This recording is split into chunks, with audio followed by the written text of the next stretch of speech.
அம்மா வந்து அருள்வாக்கு சொல்லும் போது உங்களுக்குலாம் வந்து பல்லாயிரக்கணக்கான மக்கள் வந்து காத்துக்கிட்டு இருக்கீங்க. நான் அம்மா பார்க்க முடியல, செய்ய முடியலன்னு. அதெல்லாம் வந்து பாக்கியம் இருப்பவர்களுக்கு நீங்க நினைச்சிருங்க, அம்மா உங்களை டைரக்டா இங்க வரவழைச்சிருவா. நானும் சொல்லிட்டேன் இல்லையா, பிரச்சனை அப்படின்ட்டு நீங்க அந்த ஜோசியத்தை பார்த்துட்டு அங்க போய் கமெண்ட் போடுறதோ, நான் நிறைய தான் சொல்லுவேன். ஏன்னா அவங்களுக்கு தெரியல இயலாமை.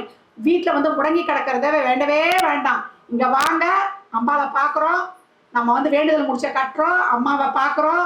அம்மா சொல்லக்கூடிய அருள் வாக்கு நம்மளுக்கு வந்து ஒரு தைரியம், தன்னம்பிக்கை, உத்வேகத்தை கொடுத்து நம்ம பிரச்சனையை தீர்த்து வைக்கும். அம்மா வந்து பல வருடங்களாக, ஏன்னா இளமையில இருந்தே அம்மா வந்து ஆன்மீகத்துல நான் ரொம்ப நாட்டமும் ஈடுபாடும் கொண்டவர்கள். யாராலையும் உட்காரலாம் முடியாது. இந்த மாதிரி ஒரு ஆன்மீகத்துல உட்காரணும், செய்யணும்.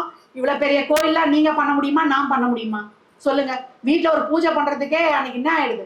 ஒரு பொங்கல் பண்டிகை வந்தாலோ, ஒரு நியூ இயர் வந்தாலோ வீட்டை சுத்தம் பண்ணி அப்படி இப்படி பண்ணி உட்காரத்துக்கே வந்து ஒரு பெரிய விஷயம் ஆயிடுது.